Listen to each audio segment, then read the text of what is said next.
다시 오실 그날까지 우리 가슴에 새긴 주의 십자가 사랑 나의 교회를 사랑케 하네.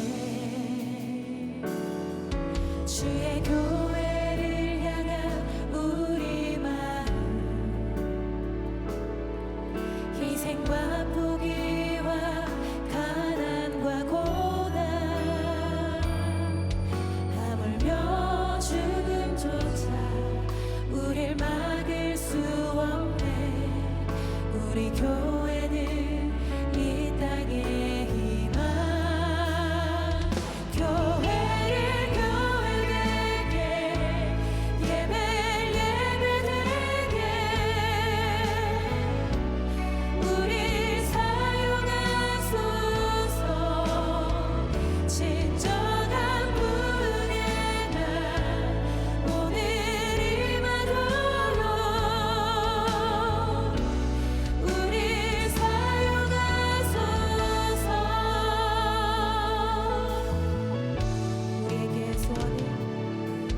우리에게 소원이 하나 있네. 주님 다시 오실 그날까지 우리 가슴에 새긴 주의 십자가 사랑 나의 교회를 사랑케 하네. 주의 교회를 향한 주의 교회를 향한 우리 마음 희생과 포기와 가난과 고난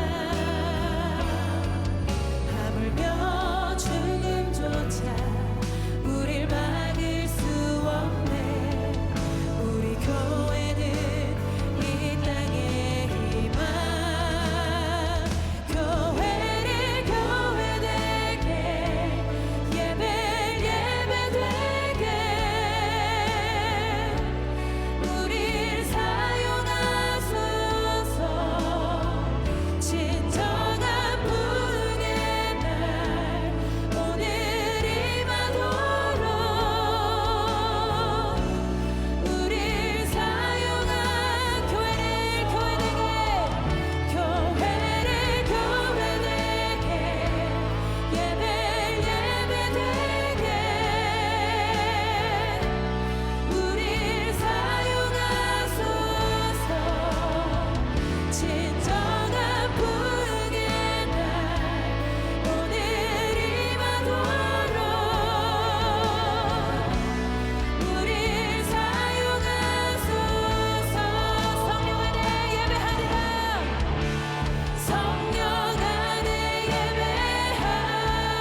모두 자리에 앉으시겠습니다.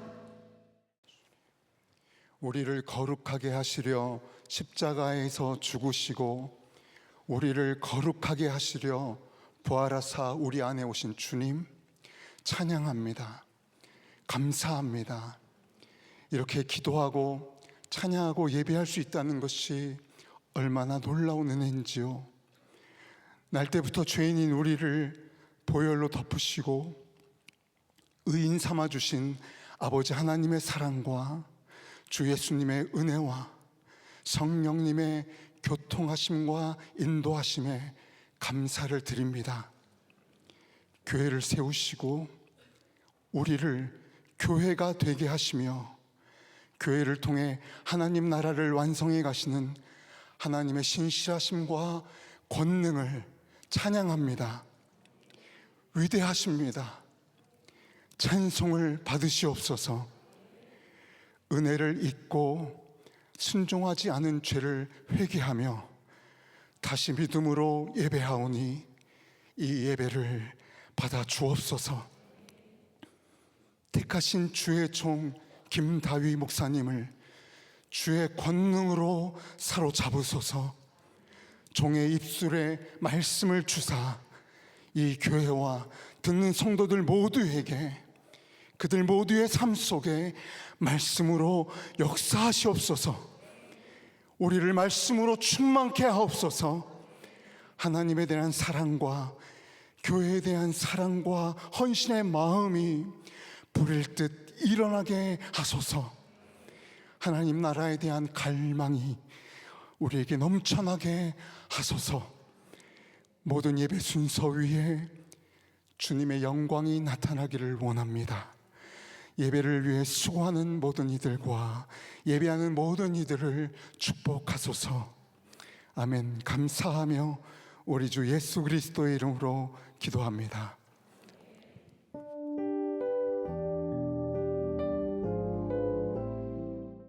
오늘 우리에게 주시는 하나님의 말씀은 역대하 34장 8절에서 21절 말씀과 33절 말씀입니다. 봉독은 8절에서 19절, 33절만 하도록 하겠습니다. 요시야는 나라와 성전을 깨끗하게 한 뒤에 통치한 지 18째 해가 되는 때에 아살랴의 아들 사반과 마아세야 성주와 요아하스의 아들 요아 서기관을 보내서 주 그의 하나님의 성전을 수리하게 하였다.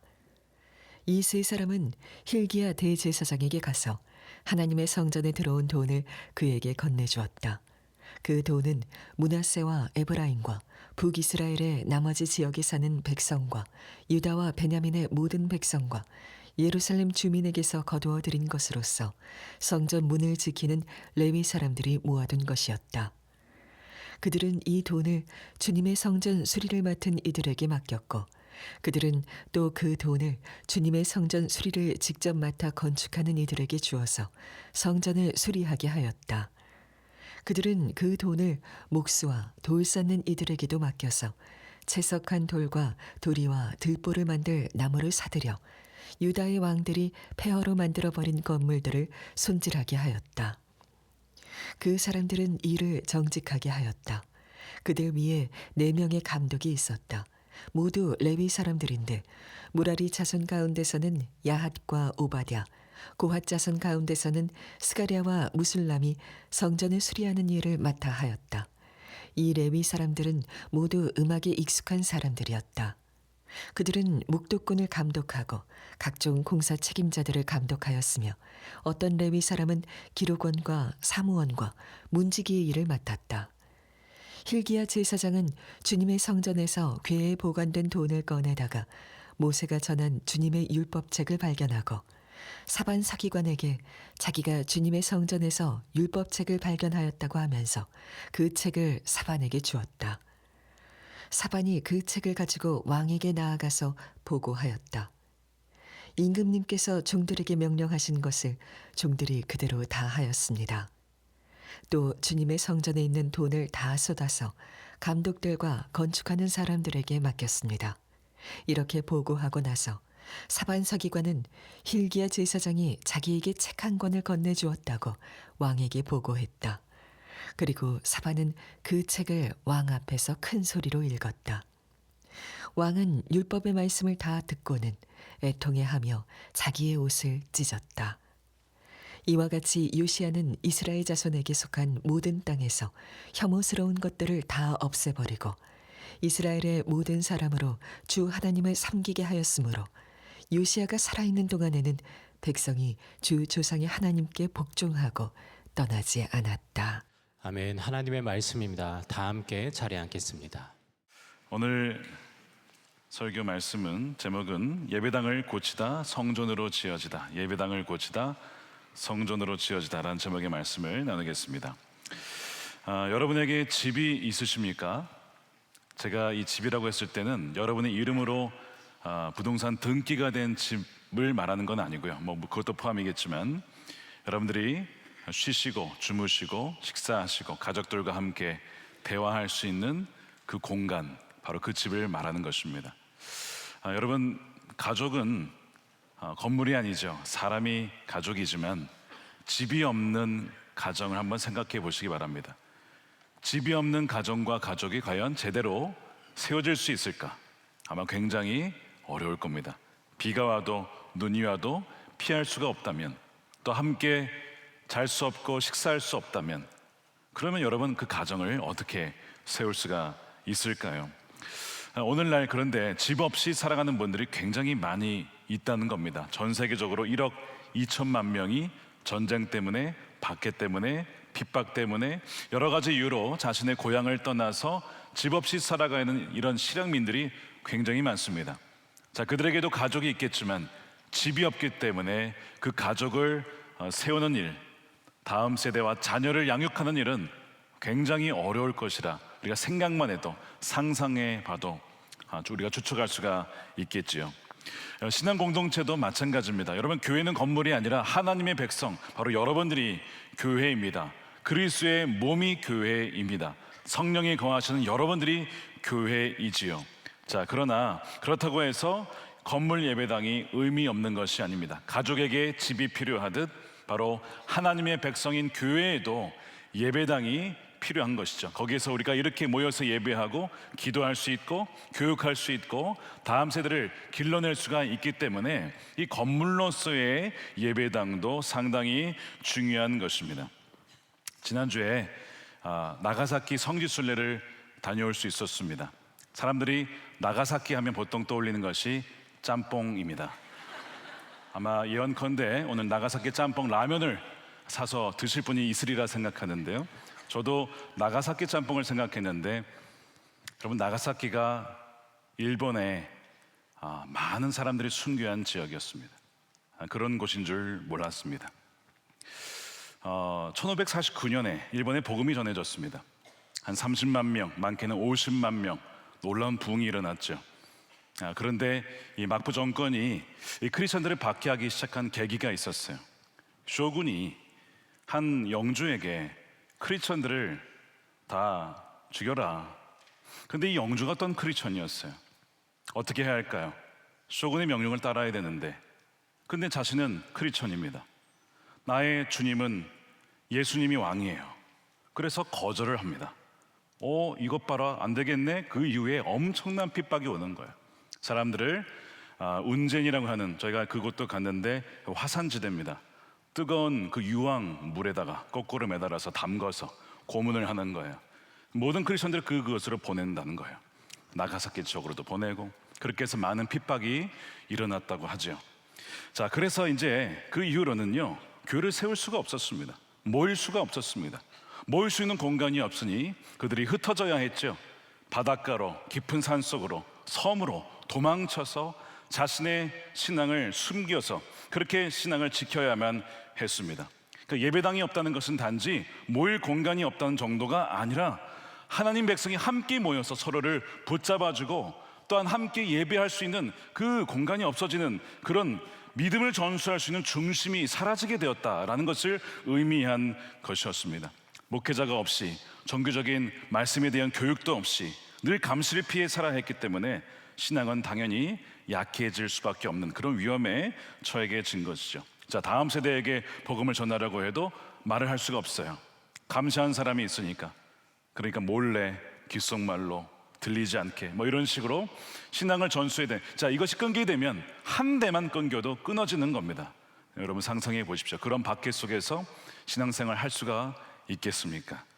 일본의 기독교 역사를 보니까 이 예배당이 단지 건물만이 아니라는 것을 느끼게 되었습니다. 예배당은 하나님의 백성이 모일 수 있고 믿음을 지킬 수 있고 신앙을 전수할 수 있으며 십자가의 복음을 선포할 수 있는 너무나 중요한 곳이라는 것을 다시 한번 깨닫게 되었습니다.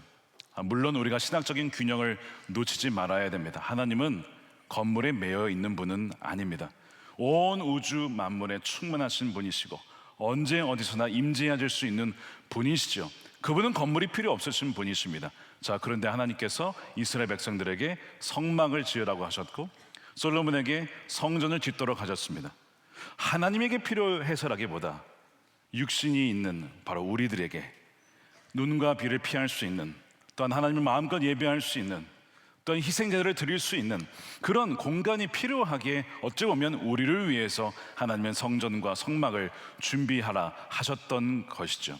그러나 신약시대로 오면서 예수님께서 이런 얘기를 하셨어요. 성전을 허물어라.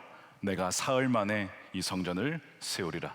바로 자신의 부활할 몸을 가리킨 것이었습니다. 예수님이 참된 성전이시구나. 그러면서 이제는 누구든지 예수님을 믿는 자마다 바로 그 백성들이 그리스도의 몸이라고 하였습니다. 이제는 성령이 거하시는 여러분들이 두세 사람이 어디든지 모이든지 바로 그곳이 바로 성전이 된다는 거죠. 요한복음 3장 16절만이 아니라 고린도전서 3장 16절, 굉장히 중요한 구절인데 우리 함께 한번 읽어보겠습니다. 시작. 여러분은 하나님의 성전이며 하나님의 성령이 여러분 안에 거하신다는 것을 알지 못합니까? 자, 그러므로 우리에게 이 건물로서의 성전은 구약에서만큼 그렇게 절대적인 것은 아니라고 하는 거예요. 하지만 예배당이 하찮은 것은 아닙니다. 말씀드린 것처럼 가족에게 집이 필요한 것처럼 하나님의 백성들에게 예배당이 필요한 거예요. 그래서 그 예배당을 통해서 하나님의 사람들이, 진정한 교회가 세워질 수가 있기 때문입니다. 자, 오늘 본문은요, 바로 그 예배의 집, 하나님의 집이 무너진 상태에서 왕이 된 요시야 왕의 이야기입니다. 유대 왕 요시야가 왕에 올랐을 때 예루살렘 성전은 굉장히 황폐해 있었습니다. 왜냐하면 그의 할아버지 므낫세 왕은 유다의 가장 악한 왕이었어요. 성전에 관심이 없었습니다. 우상을 숭배했기 때문이죠. 그의 아버지 아몬도 마찬가지로 우상 숭배자였습니다. 대를 이어서 하나님의 성전에 관심을 갖는 사람이 없었기 때문에 하나님의 성전이 무너지기 시작했던 것이죠. 그리고 또한 우상 숭배가 바로 이 하나님의 집을 무너지게 만든 원인이기도 했습니다. 자, 그러니까 무너진 하나님의 집이라고 하는 것은 사실상 그들의 무너진 영적인 상태, 하나님과의 관계가 끊어진 그 상태를 눈에 보이는 가시적으로 보여주는 모습이 바로 무너진 성전의 모습이었다는 겁니다. 자, 근데 요시야가 참 귀한 사람이죠. 아니, 아버지도 우상 숭배자, 할아버지도 우상 숭배자. 그런데 어떻게 요시야 같은 인물이 나왔을까? 하나님의 특별한 은혜를 입은 사람이에요. 어린 시절부터 이런 마음이 들었다는 겁니다. 내가 왕이 됐는데 어떻게 왕으로서 통치해야 할까? 모델이 필요했어요. 누구를 모델로 삼습니까? 다윗을 모델로 삼습니다. 하나님 마음에 합했던 그 다윗이 어떻게 다윗일 수 있을지 바로 하나님을 의지하고 의뢰하며 하나님만 추구했던 그 사람, 나도 다윗의 그 하나님을 찾아야겠다. 그래서 어린 시절에 그 하나님을 찾습니다. 그리고 또한 이 땅에 우상이 많은 것을 보고 우상을 하나님이 미워하시는 것을 알게 되었어요. 그래서 그 우상들을 제거합니다. 자, 그 다음에서야 성전을 이제 보수할 마음을 갖게 된 거예요. 자, 그래서 이제 무너진 성전을 그가 26살이 되었을 때에 시작을 하는데 10절에 보니까 그들은 이 돈을 주님의 성전 수리를 맡은 이들에게 맡겼고 그들은 또 그 돈을 주님의 성전 수리를 직접 맡아 건축한 이들에게 주어서 성전을 수리하게 하였다. 자, 이 돈이 어디서 나왔냐면 남유다와 북이스라엘의 에브라임 지파, 이 모든 사람들로 하여금 함께 모아가지고 있었던 그 돈이었다는 거예요. 그것을 다 털어가지고 주의 성전에 보수할 마음을 가지고 있었다는 것이죠. 자, 그래서 여기서 중요한 사실을 보게 되는데 이 요시야가 아이, 뭐가 성전이 중요해? 우리의 하나님을 향한 마음만 있으면 됐지. 그렇지 않았다는 거예요. 하나님을 사랑하고 하나님을 향한 그 마음이 간절했기 때문에 요시야는요, 그 건물도 예배당도 중요했다라고 여겼다는 것입니다. 그래서 오늘 본문에 반복되는 것이 주님의 성전을 수리하였다, 주님의 성전을 수리하였다, 주님의 성전을 수리하였다. 그 방치하는 것은 결코 하나님이 원하시는 것은 아니었기 때문이죠. 자, 이것을 우리에게 적용해 보면 이렇습니다. 예배당은 본질이 아니죠. 예배당은 그냥 건물일 뿐입니다. 그렇지만 여러분, 예배당은 본질을 담아내는 그릇입니다. 하나님의 임재와 또한 하나님을 예배하는 하나님의 백성들을 담아내는 또한 그릇이기 때문에 그릇도 굉장히 중요한 거예요. 여러분들이 음식점에 가서 음식을 주문했어요. 스테이크를 시켰는데 중요한 게 스테이크지 그릇이겠습니까? 라면서 여러분, 음식을 먹을 때에 만일 그 스테이크가, 스파게티가 더러운 그릇에 담겨 나온다면 여러분, 드실 수가 있겠습니까? 아무리 본질이 중요하다 하더라도 그 본질을 담아내는 그릇도 형식도 상당히 중요하다는 것을 우리는 알 수가 있는 것이죠. 그러니까 지금 이 요새가 했던 것도 마찬가지였어요. 우리가 하나님을 사랑하기에 그 하나님이 거하시는 성전을 보수하는 것이 마땅하다라는 마음을 품은 것이죠. 우리가 가족을 사랑하기에 어떻게 합니까? 야, 가족이 중요하지 집이 중요하냐? 그래서 집에서 막 수도가 터지고 보일러가 고장나고 한겨울에 야, 사람이 중요하지 건물이 중요하냐? 내버려둘 부모가 어디에 있겠습니까? 가족을 사랑하고 자녀를 사랑하니까 보일러도 고치는 것이고 수도꼭지도 고치는 것이고 또한 곰팡이든 벽지도 다 뜯어내고 다시 바르는 이유가 무엇입니까? 왜냐하면 사람이 중요하기 때문에, 거기에 있는 아이들이 중요하기 때문이죠. 마찬가지입니다. 우리가 하나님을 사랑하기에, 하나님의 백성들을 사랑하기에, 또한 그리스도의 몸된 주의 백성들이 거하며 예배하는 이 예배당을 우리가 보수하는 일, 그것은 곧 하나님을 사랑하고 우리의 이웃을 사랑하고 우리의 몸된 주의 백성들을 사랑하는 방법 중에 하나라는 것이죠. 우리가 본당을 완공한 지 20년이 됐습니다. 2006년에 저희가 입당 예배를 드렸어요. 저도 이 자리에서 함께 예배를 했던 기억이 엊그제 같습니다. 20년 동안 오늘날 선한목자교회가 될 수 있었던 것은 전적인 하나님의 은혜였습니다. 하나님의 은혜가 없었더라면 이 교회는 망할 수밖에 없었던, 부도할 수밖에 없었던 그런 교회를 하나님께서 세워주실 뿐만 아니라 참 놀라운 역사를 많이 보여주셨어요. 정말 나는 죽고 예수로 사는 복음을 선포하게 하시고 정말 예수님과 동행하는 하나님의 백성들을 길러주셨습니다. 바로 이 예배당에서 마치 성전에서 나오는 그 물이 생명들을 살리고 죽은 이들을 살려냈던 것처럼 바로 이 강단에서 그 생명수가 흘러갈 수 있었기 때문에 그 많은 놀라운 역사들이 지난 20년간 있었던 것이죠. 한때는 이 예배당이 공사가 되지 못하고 방치된 수년간의 세월이 있었습니다. 사람들이 고속도로 지나다니면서 야, 저 교회 봐, 부도나는 교회래, 망하는 교회래, 그렇게 손가락질 하던 때가 있었어요. 사람들의 조롱거리가 되던 때가 있었습니다. 그러나 우리 믿음의 선배들이, 우리 갈렙의 또한 장로님들, 성도님들이 함께 마음 모아서 주의 이 성전을 완공하자, 그렇게 해서 완공을 한 이후에 2006년 이후부터 하나님께서 이 교회에 놀랍게 역사를 하셔서 우리가 오늘날 여기까지 이르게 된 것이죠. 그래서 예배를 통해 교육과 선교와 다음 세대를 세우고 또한 지역을 섬기는 그런 사역을 감당할 수가 있었던 것입니다. 그러니까 우리가 이 예배당을 당연히 여겨서는 안 된다는 거예요. 여러분, 당연한 공간이 아니었다는 것입니다. 너무나 우리는 이 은혜를 그냥 거저 받은 은혜로 지금 누리고 있는 것이죠. 2019년, 2020년 되면서 이제 세월이 지나니까 건물들이 많이 낡아졌습니다. 유기성 원로 목사님께서 당시에 담임 목사로 계실 때에 2층과 4층, 5층, 6층을 다 리모델링을 하셨어요. 그리고 비전 센터까지 함께 세워주셨습니다. 자, 그 다음에 이제 본당을 해야 되는데 그때 목사님께 본당은 남겨두셨어요. 왜 그러냐 했더니 그런 말씀이 있었대요. 후임 목사님께서 오시면 후임 목사님의 목회 철학에 맞게끔 이 예배당을 수리할 수 있도록, 보수할 수 있도록 남겨둔다라고 그렇게 말씀을 하셨다는 겁니다. 그렇게 안 하셔도 됐을 텐데 그냥 다 하셔서 줬으면 얼마나 좋았을까. 나는 그 마음이 들었어요.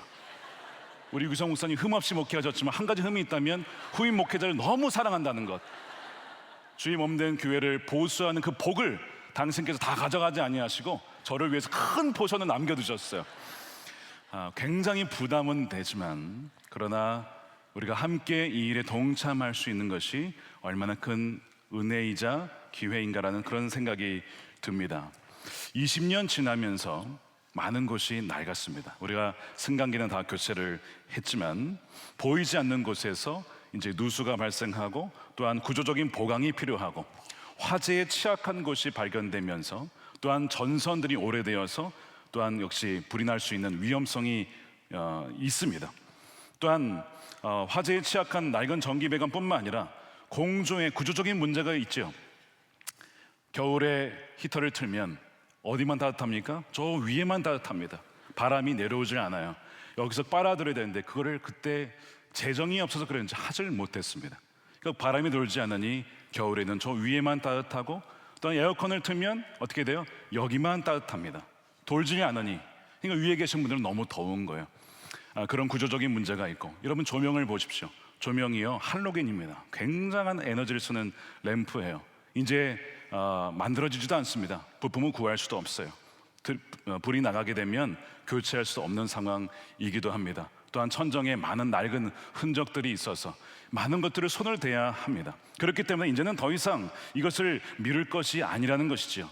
음향 문제도 이 음향을 흡수할 수 있는 재질이 아니라서 소리가 계속 반사가 됩니다. 어떤 곳에서는 여러 번 들리기도 하고 늦게 들리기도 하고 도대체 목사님 무슨 말씀을 하시는 건가 그렇게 들리는 그런 영역도 있어요. 이 모든 것을 감안해 볼 때에 더 이상 우리가 미룰 것이 아니라 더 이상 미루다가는 더 큰 비용과 더 큰 불편과 더 큰 위험이 발생할 수 있겠다. 그렇게 진단이 되어서 저희가 이제는 주의 이 예배당을 보수해야겠다라는 그런 결단을 내리게 된 것입니다. 사랑하는 여러분, 오늘 본문에 보니까 요시야는 단지 성전만 보수하는 것이 아니라 하나님께서 한 가지 사건을 통하여서 그 한 단계 더 나아가게 하시는데 그게 무엇이냐? 성전 보수 중에 율법책이 발견이 된 사건이 벌어졌습니다. 주님께서 모세를 통해 전하신 율법책이 그제서야 발견이 된 거예요. 무슨 얘기냐면 성전은 있었지만 말씀이 없었던 때를 수세대에 걸쳐 왔다는 거예요.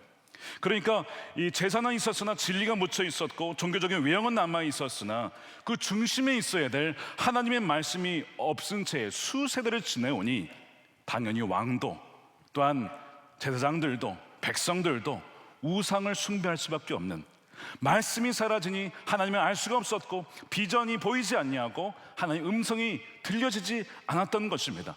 낡은 것이 문제가 아니라 무너진 것이 문제가 아니라 하나님의 말씀을 듣지 못한 그 영혼의 기갈이 바로 성전의 무너짐까지 이어졌던 것이죠. 자, 이 말씀은 우리에게 좀 중요한 이야기를 던집니다. 우리가 살다 보면 여러 가지 문제를 경험합니다. 환경의 문제, 또 고쳐야 될 문제, 그런 많은 문제들 속에서 진짜 문제가 무엇일까?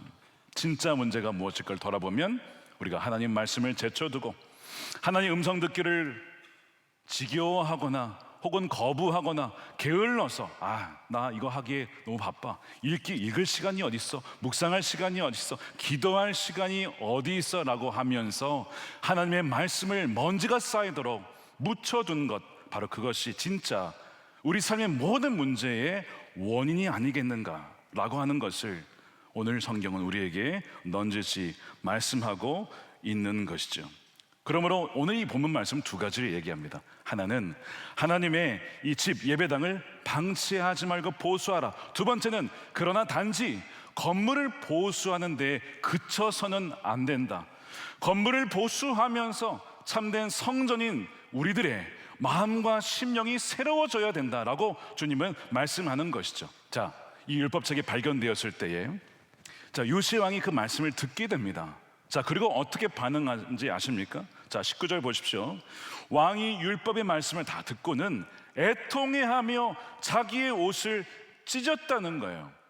요시야의 위대한 면은 그가 성전을 보수했다는 데 있지 않고 그가 그 말씀 앞에 바로 엎드려 회개하며 자신의 옷과 마음을 찢어 주의 말씀에 반응하여 순종했다는 데 있다는 것이죠. 자, 그 말씀에 어떤 말씀이었을까 정확히 나와 있지는 않지만, 예를 들어서 그가 나중에 행하는 일을 보면 유월절을 다시 회복합니다. 여러분, 유월절이 뭐예요? 애굽에서 건진 그 하나님의 은혜, 너희가 살게 된 것은 내가 너희를 건진 것이다, 너희가 너희를 살게 하는 것이다, 어린 양의 피로 말미암아 너희를 구속한 자다, 너희가 이것을 행할 때마다 나를 기억해야 된다, 너희는 내 백성이야, 나에게 속한 백성이야, 너희는 다른 우상을 섬겨서는 안 돼, 내가 애굽의 우상들을 다 쓸어버렸잖아. 그런 유월절을 지키지 않았던 거예요. 그러니까 하나님을 주목하지 않았고, 하나님께 감사하지 않았고, 찬양이 사라지고 엉뚱한 우상들을 섬기게 된 것을 보았을 것입니다. 요시야가, 야, 하나님이 우리의 전부이신데 우리가 하나님을 제쳐두고 말씀을 제쳐두고 엉뚱한 우상들을 섬기고 있었구나. 하나님 너무 죄송합니다. 하나님 면목이 없습니다. 왕인 저도 말씀을 몰랐습니다. 이렇게 그가 반응하며 엎드렸다는 거예요. 이것이 요시야의 위대한 면이에요. 우리가 오늘 말씀을 드리면서, 여러분, 지난주에 하나님께서 어떠한 말씀을 주셨습니까? 여러분 들으셨습니까? 읽으셨습니까? 더 중요한 것은 그 말씀에 여러분들은 어떻게 반응하셨습니까? 사랑하라는 말씀에, 용서하라는 말씀에, 기도하자라는 말씀에 여러분들은 어떻게 반응하셨습니까? 주님은 다른 것보다 더 중요하게 보시는 것이, 우리가 성전이라고 했잖아요. 우리 안에 성령님이 계시잖아요.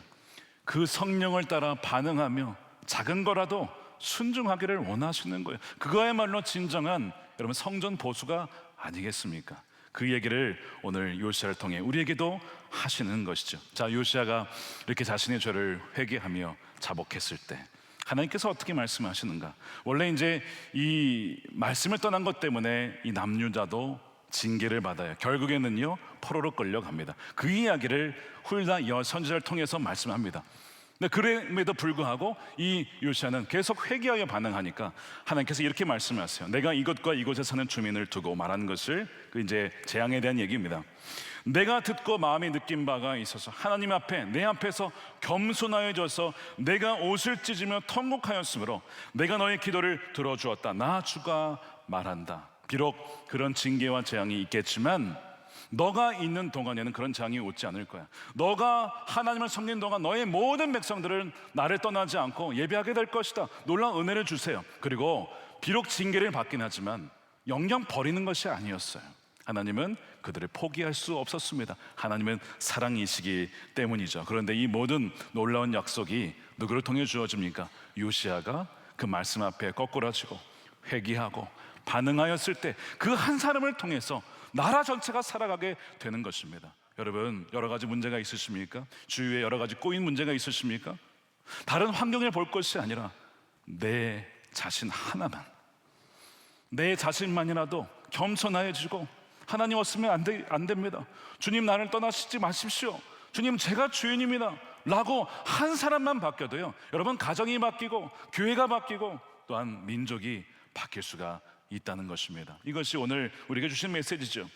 그래서 여러분, 우리가 주목해야 될 것은, 하나님께서 주목하신 것이 단지 예배당 보수만을 본 것이 아니라 바로 요시야의 이 보수된 심령, 변화된 심령, 자복하는 심령을 보시고 응답하셨어요. 우리가 예배당 보수하는 기간 동안 중요하게 봐야 될 것은, 우리가 안전하게 다시 보수하는 것만이 아니라 바로 하나님을 향한 그 첫사랑이 내가 회복이 되는가.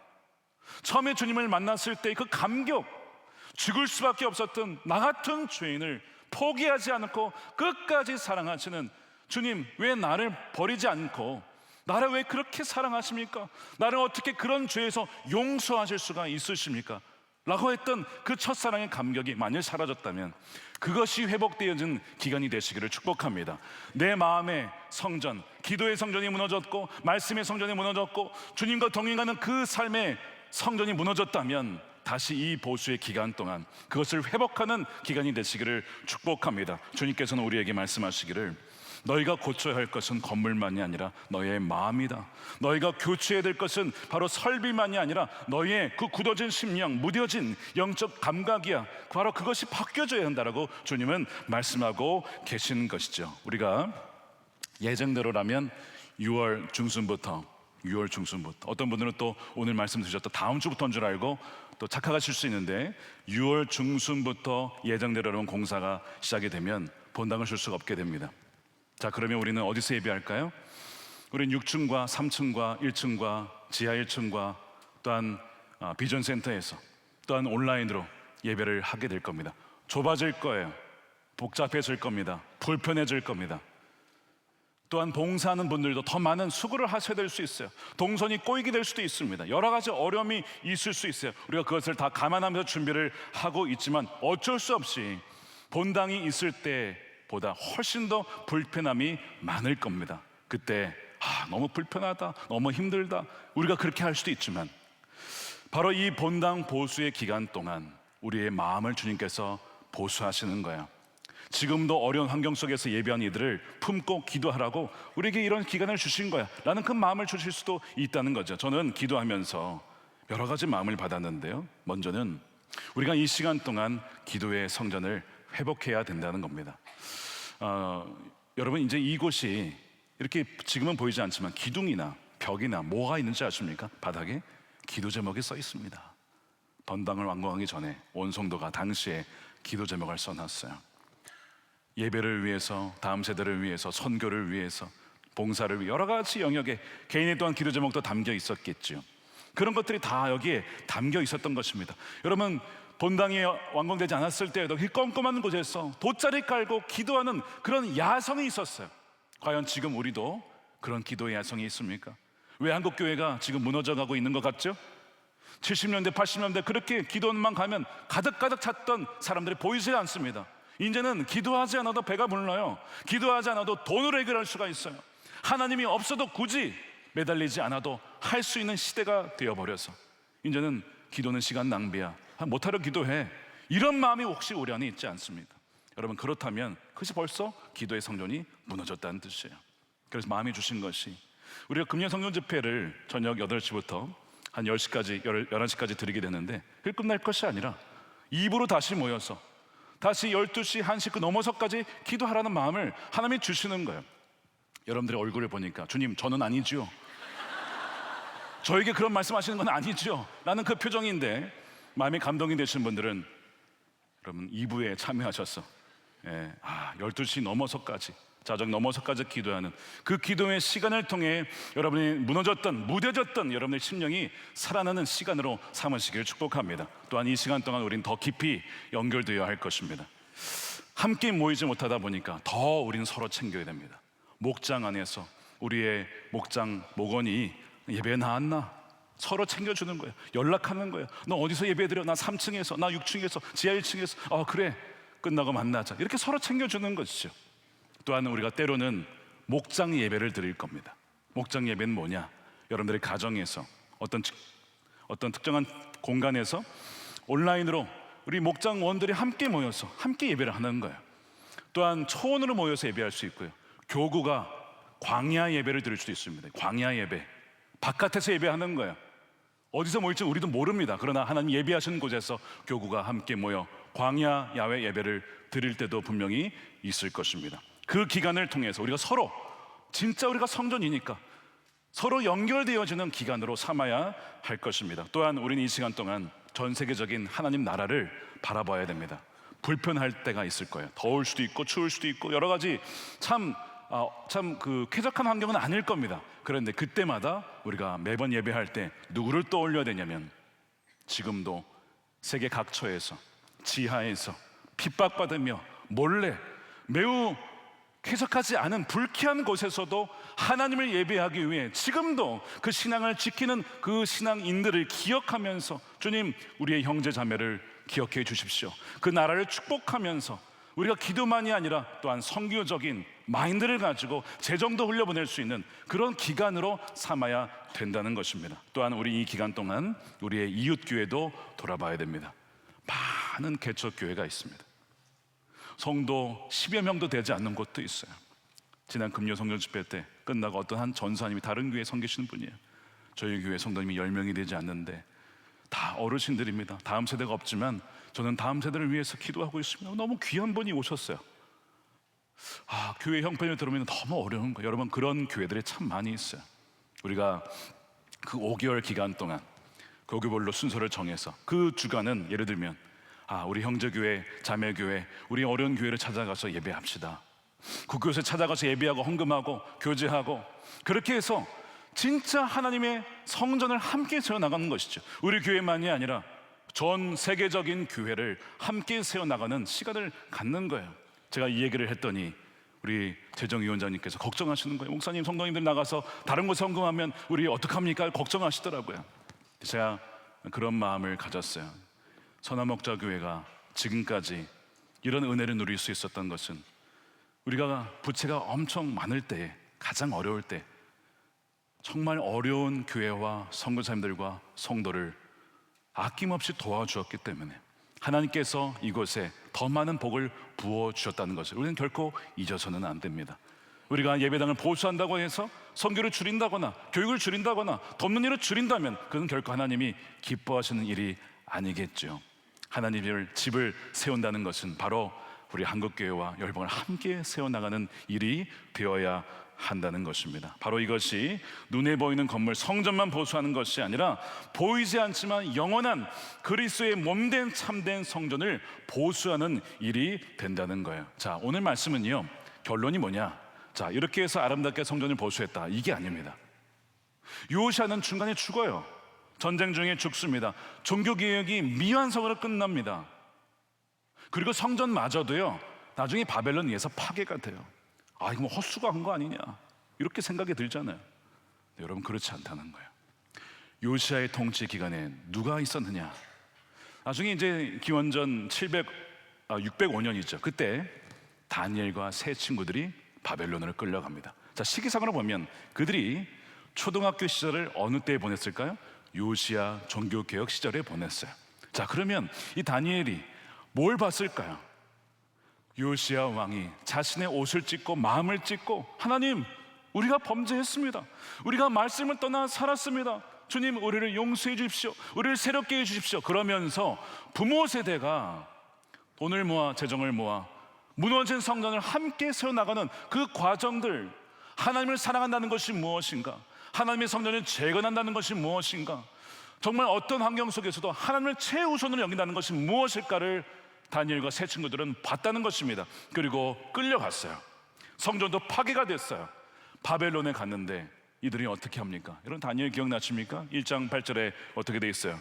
다니엘은 뜻을 정하여 왕의 음식과 그가 마시는 포도주로 자기를 더럽히지 아니하리라 하고, 뜻을 정하여 그 성전이 없는 곳에서, 그래서도 거기서도 하나님을 예비하는 자로 살아갑니다. 기도하면 죽일 거야 라고 할 때에도 하루에 3번 예루살렘을 향하여, 성전이 있는 곳을 향하여, 지금 성전이 없는 데도 불구하고 하나님을 갈망하는 마음으로 그렇게 목숨 걸고 3번이나 기도했던 그 다니엘이 누구예요? 바로 요시야가 세우고자 했던 여러분 참된 성전인 것입니다. 다니엘과 세 친구들이 무너지지 않는 성전이었던 거예요. 비록 건물은 무너졌지만 그러나 사라진 게 아니라 어디로 간 거예요? 바벨론의 다니엘과 세 친구들을 통하여 거기에 성전이 세워진 거예요. 그들이 모여서 기도할 때마다 놀란 기도의 응답이 있었습니다. 죽이고자 했던 일도 벌어졌다가 사라지고, 그렇죠? 어려운 핍박이 있다가도 사라지고, 불구덩이 던져졌다도 살아나고, 놀란 그 역사가 왜 일어났을까요? 바로 요시야가 성전을 보수하면서 하나님께 기도했던 그 모든 것이 이들을 통해서 이루어지게 된 것입니다. 저는 동일한 기도를 하고 있어요. 본당을 보수할 때, 예배당을 보수할 때, 주님, 건물만 보수하는 거 아니라 우리의 심령이, 우리의 신앙이 보수되어지고, 또한 우리 다음 세대가, 이렇게 부모 세대가 주님을 사랑하는 마음으로, 적지만 전구 내가 하나 바꾸리라, 내가 카펫 한 줄이라도, 또한 강단에 한 줄이라도 내가 여기에 참여하리라는 그 모습을 보면서 우리 아이들도 똑같이 하나님을 사랑하는 법, 하나님을 가장 우선순위 여기는 법을 배울 수 있는 그런 세대가 되어서 바벨론 같은 세상 속에서 거기에 굴하지 아니하는 그런 믿음의 세대가 세워지기를 저는 그렇게 기도하고 있습니다. 그래서 어떻게 기도해야 될까요? 주님, 우리 자녀들이 불편한 환경 속에서 예배를 하게 될 때 편안함이 익숙한 세대가 아니라 불편한 상황 속에서도 거룩한 야성을 가질 수 있는 세대가 되게 하여 주십시오. 주님, 환경이 좋을 때만 예배하는 세대 아니라 환경이 흔들려도 믿음을 지키고 부르신 곳에서 성전이 되는 세대가 되게 해 주십시오. 주님, 화려한 바벨론 앞에서 흔들리지 않고 뜻을 정하여 타협하지 않는 세대가 되게 해 주십시오. 우리의 기도가 되어야 할 것입니다. 다시 서론으로 돌아가서 나가사키 이야기로 마치도록 하겠습니다. 잠복 크리스천들이 수백 년간 핍박을 받았어요. 사람들이 생각하기에 야, 이제 크리스천들은 다 사라졌다. 그 핍박을 누가 견딜 수가 있겠습니까? 코를 베어버리고 뜨거운 유황 거기에 다 담궈버리고 따르는 십자가에 매달려 죽여버리는데 누가 남을 수 있겠어요? 사라졌구나 싶었습니다. 자, 그런데 아니었어요. 1864년에 그 나가사키 시에 오우라 천주 교회가 세워집니다. 이것은 외국인들을 위해서 세워진 곳이었어요. 저희가 셋째 날 방문한 곳인데, 자, 이 교회가 세워지자 어떤 일이 벌어졌냐면 숨어 있었던 크리스천들이 나오기 시작합니다. 그러면서 그 신부님을 찾아가서 저희도 같은 마음입니다. 무슨 얘기냐면 우리도 크리스천입니다. 우리도 예수를 믿는 사람들입니다. 처음에 12명이었는데 나중에 보니까 수만 명이 있었던 거예요. 수만 명이 200년 넘게 그 핍박을 견뎌내고 바다에서 산에서 섬에서 신앙을 지켜온 이들이 그렇게 존재하고 있었던 거예요. 근데 교회가 세워지니까 이들이 용기를 낸 거예요. 그 교회를 중심으로 모이기 시작한 거예요. 문제는 그것 때문에 이들이 드러나니까 다시 바퀴가 시작이 돼요. 그전에는 예수님을 배교하고 그런 마음이 있었는지는 모르겠지만 이제는 그렇지 않아요. 핍박을 받아서 유배를 가도 끌려갑니다. 거기서 죽는다 하더라도 그 핍박을 계속 견뎌내요. 교회가 세워져가 10년이 되지 않아서 이 기독교 금교령이 사라지게 됩니다. 메이지 정부가 들어서면서 1889년에는 아예 종교의 자유가 허용이 되면서 이제는 핍박이 사라지게 되죠.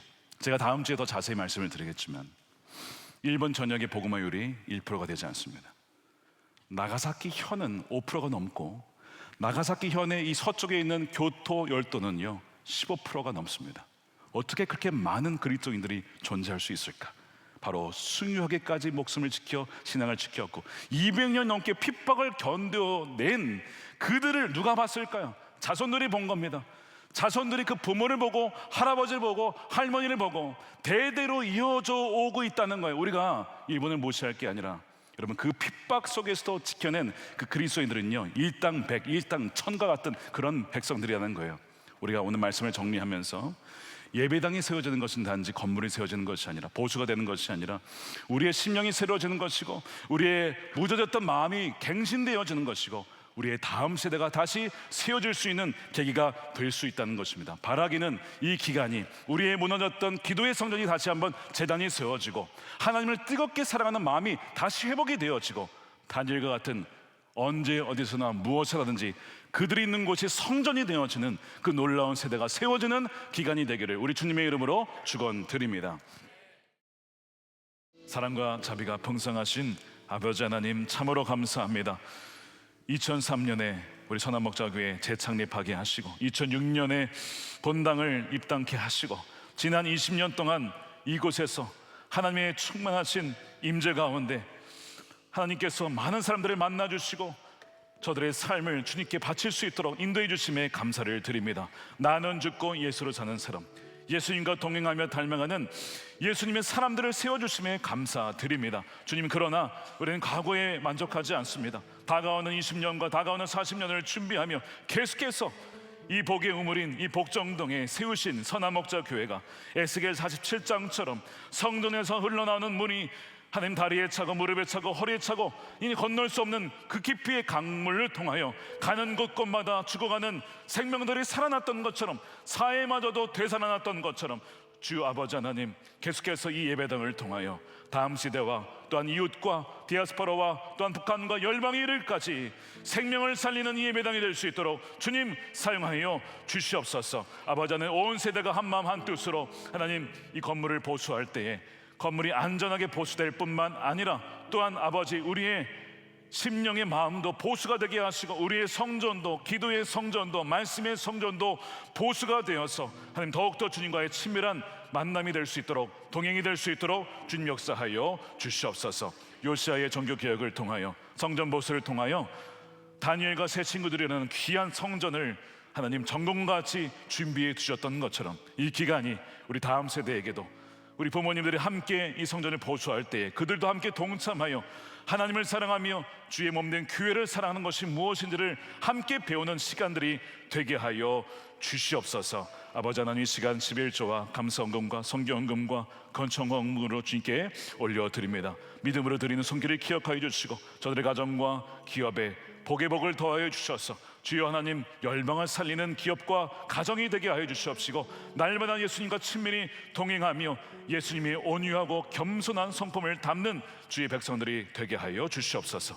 이 나라의 모든 분열과 아픔을 주여 치유시켜 주시옵시고 또한 아버지 하나님을 경외하는 이 나라가 되게 하여 주시고 요시야와 같은 하나님을 사랑하며 경외하는 왕을 주여 세워 주시옵소서. 북한에 복음이 전파되어 하나님 붙잡혀 있는 김정은 김국기 목사님, 최충기 총장님 속히 풀어주시고 또한 억눌려 있는 주의 백성들, 억류되어 있는 우리 에스라진 우리 목사님을 비롯한 주의 지도자들을 속히 석방시켜 주시옵소서. 중동에 계속해서 전쟁이 확산되고 있는 안타까운 상황을 주님께 올려드립니다.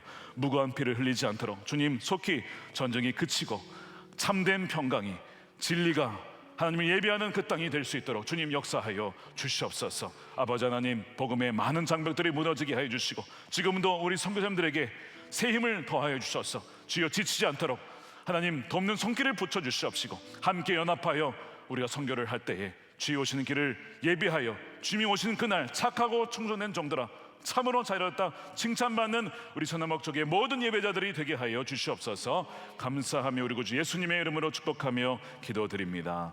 아멘. 다 같이 일어나셔서 준비하신 예물 드리며 찬양하겠습니다.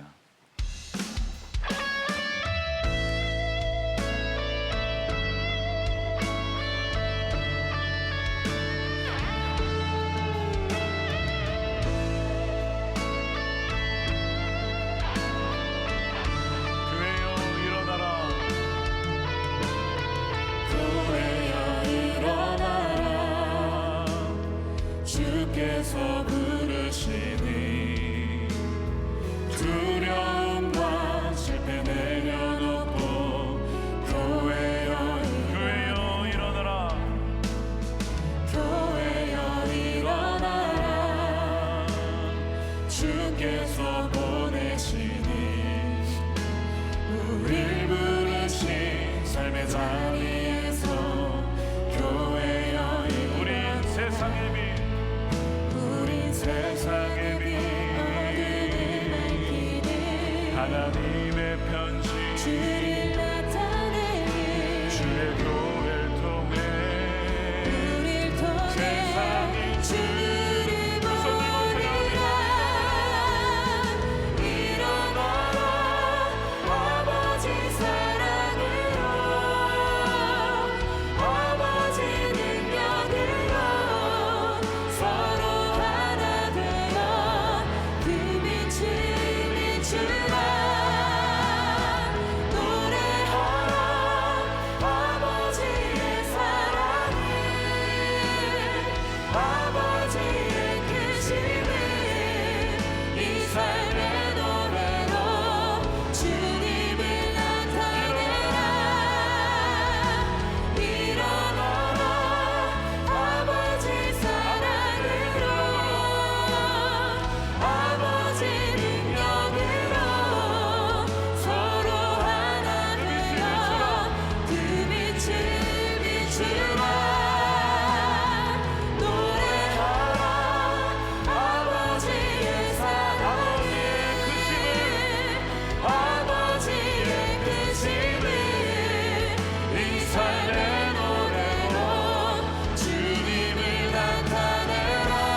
기도하겠습니다.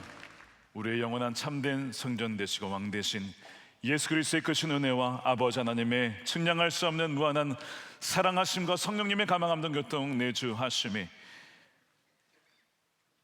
주의 예배당을 보수할 뿐만 아니라 주의 성전인 우리의 마음과 심령을 새롭게 보수하며 무너졌던 기도와 말씀의 성전을 세우고자 주님 앞에 결단하며 나아가는 사랑하는 우리 모든 예배자들 머리 위에 저들의 가정과 일터와 사랑하는 자녀들과 주의 몸된 교회와 조국 대한민국과 열방 가운데 영원히 함께 하시기를 간절히 축원하옵나이다. 아멘.